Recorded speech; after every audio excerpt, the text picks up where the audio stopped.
when I was in that solo dating era, I was journaling a lot because, that was another step in my self-development journey. And I thought, what if I manifest the person I've always wanted to be with? Not in the sense that I need them now. And if they came into my life, I certainly wouldn't want them now because I'm on this mission that I have to fulfill. But did you do it a whole year? I did. Wow. Okay. But I took 2 pages out of my journal and I thought, I'm going to write a checklist. So I was drawing little check boxes and then every quality I wanted in my dream partner. And I thought, I'm just going to let it sit there and then see if someone comes with all of these qualities. And I really tried to stray away from superficial stuff, although I did write 6 foot in there.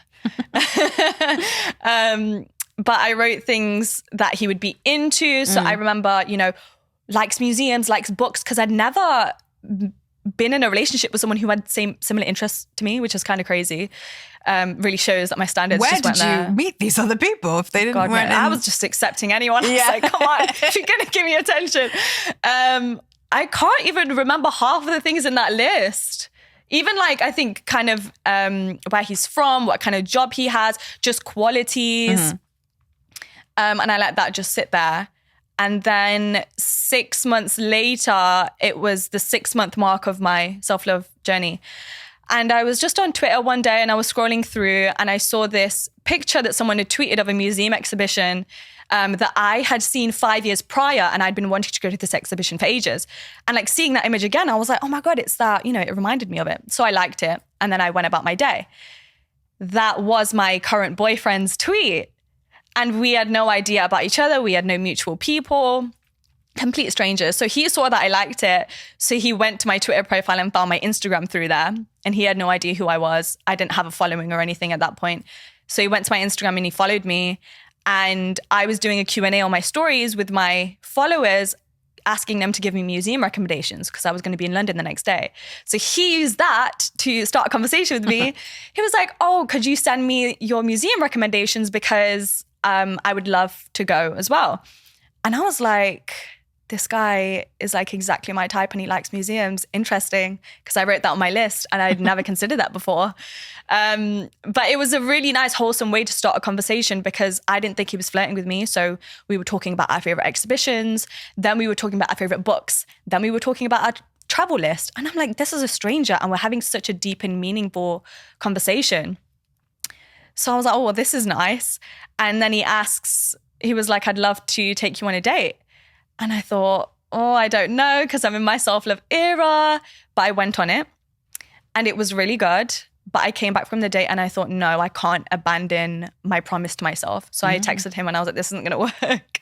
But he was so nice. And I felt so bad. And I thought, no, the timing is off, just no. So we cut things off.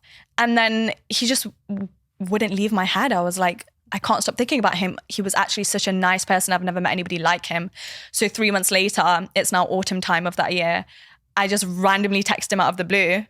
And I'm like, I would just love to be friends with you because I really love your values and your personality. And he was like, yeah. And then we were friends for the next year. We weren't too close. So we weren't fully in contact all the time. And I think it had been a year since that date. And I went to Wireless Festival with my friends. And it was the end of the festival when the headliner was on the stage. So it's the busiest little portion of that area. There's 40,000 people in a crowd.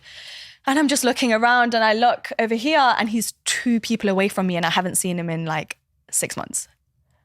That's crazy. I was like, what? And he was like, what? So he texted me after the festival. And then the rest is history and we've been together since. That's mad. Yeah, so it's fate. But I love that you kind of was like, no, I'm in my dating that was year. Very boss girl of me. Yeah, not many people would do that. It was a big step because there was nothing wrong with him. There was no reason to end things.